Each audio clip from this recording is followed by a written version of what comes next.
ذرا تصور کریں کہ ایک بہت بڑی صدیوں پرانی قانونی لائبریری ہے۔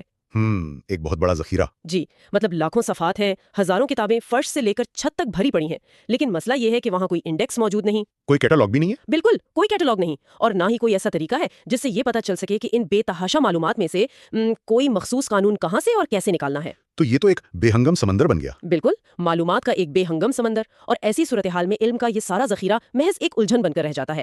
آج کے اس تفصیلی جائزے میں ہم بالکل اسی الجھن کو سلجھانے والے ہیں۔ جی، اور یہ بہت دلچسپ ہونے والا ہے۔ بے شک، مختلف تحقیقی مقالوں، کلاسیکی نصوص اور ایکیڈیمک نوٹس کو سامنے رکھتے ہوئے ہم آج فقہ حنبلی کے اصول فقہ کی گہرائی میں اتریں گے۔ اور یہی اصول فقہ وہ ماسٹر چابی ہے۔ جی بالکل، وہ ماسٹر چابی جو اس عظیم الشان قانونی لائبریری کے دروازے کھولتی ہے اور اس سارے بکھرے ہوئے علم کو مطلب ایک منظم شکل دیتی ہے۔ دیکھیں، یہ ماسٹر چابی ہی دراصل وہ فرق طے کرتی ہے جو قانون کے ایک عام طالب علم اور ایک ماہر قانون دان کے درمیان ہوتا ہے۔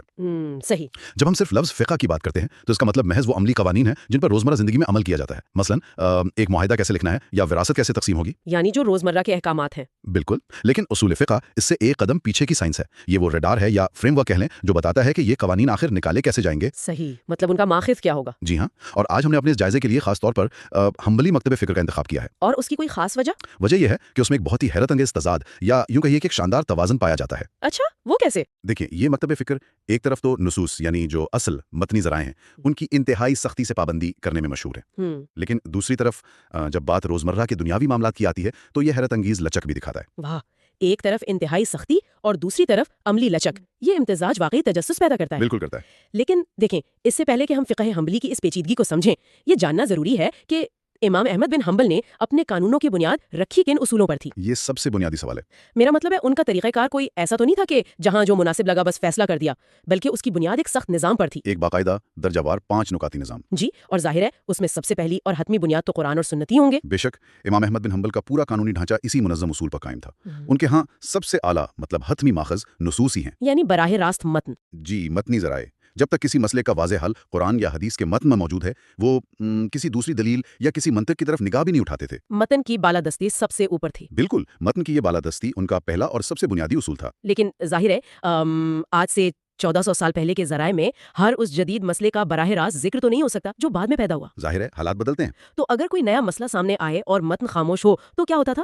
کیا کوئی اسکالر براہ راست اپنی عقل کا استعمال شروع کر دیتا تھا؟ نہیں، بالکل نہیں۔ براہ راست ذاتی فہم یا انسانی عقل کا استعمال ان کے ہاں بہت نچلے درجے پر آتا ہے۔ اچھا، تو پھر دوسرا قدم کیا تھا؟ اگر نصوص خاموش ہوں تو وہ دوسرے درجے کی طرف رجوع کرتے تھے، اور وہ ہے صحابہ کرام کا متفقہ فتویٰ، جسے اجماع کہا جاتا ہے۔ جی بالکل، اجماع۔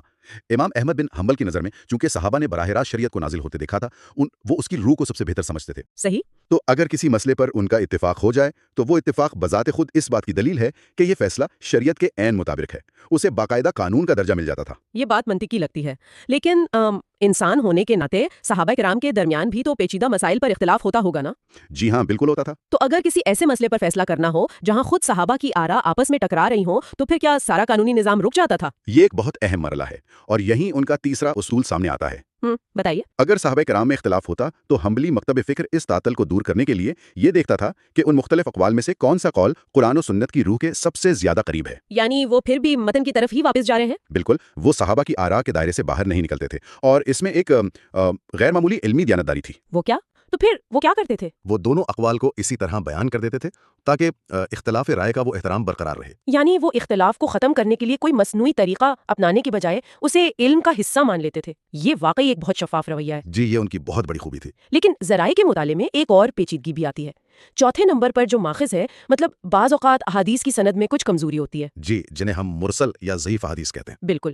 اب ایک عام ذہن تو یہی سوچے گا کہ اگر کسی روایت میں کمزوری ہے تو اس کے بجائے انسان کو اپنی خالص عقل اور منطق پر بھروسہ کرنا چاہیے۔ عام طور پر یہی سوچا جاتا ہے، لیکن ہمارے نوٹس بتاتے ہیں کہ یہاں فقہ حنبلی کا رویہ بالکل مختلف ہے۔ بالکل مختلف ہے، اور یہ چوتھا ماخذ انہیں باقی مکاتب فکر سے کافی حد تک ممتاز کرتا ہے۔ کس طرح؟ وہ مرسل اور ضعیف احادیث کو خالص انسانی قیاس یعنی عقل کی بنیاد پر بنائے گئے اصولوں پر ترجیح دیتے تھے۔ اچھا، وہ عقل پر کمزور روایت کو ترجیح دیتے تھے۔ جی، ان کا نقطہ نظر یہ تھا کہ ایک حدیث جس کی سند میں کوئی معمولی کمزوری بھی ہے، اس کا تعلق بہرحال اس نبوی دور اور اس ہستی سے جڑا ہوا ہے۔ صحیح، مطلب اس میں وحی کے دور کی کچھ نہ کچھ جھلک تو موجود ہے۔ بالکل، اس لیے وہ ایک دور حاضر کے انسان کی خالص عقلی اختراع سے بدرجہ بہتر ہے۔ ٹھیک ہے، ذرا اسے تفصیل سے سمجھتے ہیں۔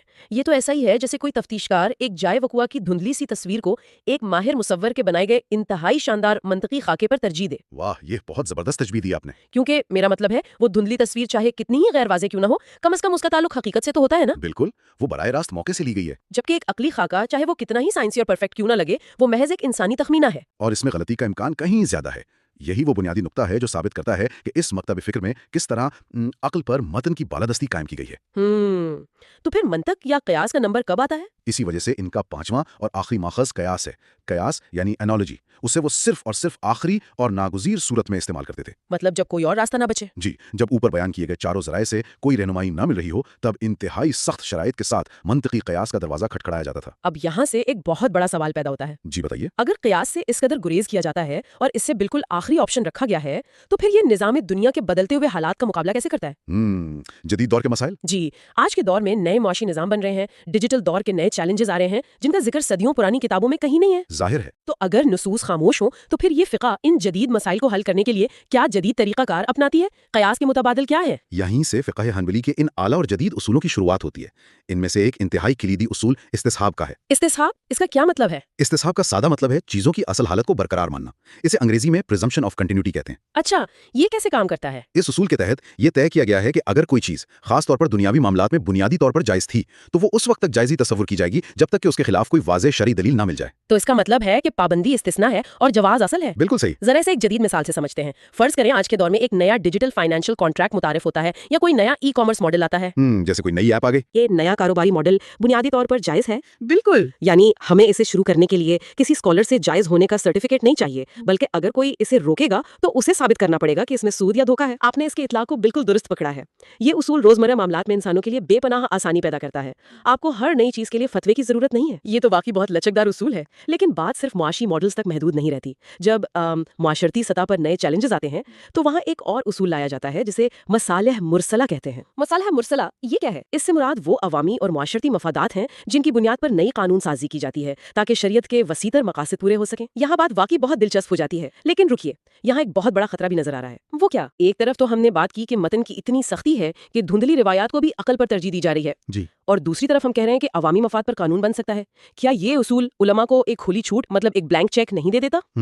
یہ سوال بہت اہم ہے۔ پھر تو کوئی بھی اپنی مرضی سے نیا قانون بنائے گا اور اسے عوامی مفاد کا نام دے دے گا، پھر وہ سختی کہاں گئی؟ یہ سوال اصول فقہ کی روح کو سمجھنے کے لیے واقعی بنیادی ہے، اور اس کا جواب یہ ہے کہ مصالح مرسلہ قطعی طور پر کوئی بلینک چیک یا انسانی خواہشات کا نام نہیں ہے۔ تو پھر اسے کنٹرول کون کرتا ہے؟ مقاصد شریعت۔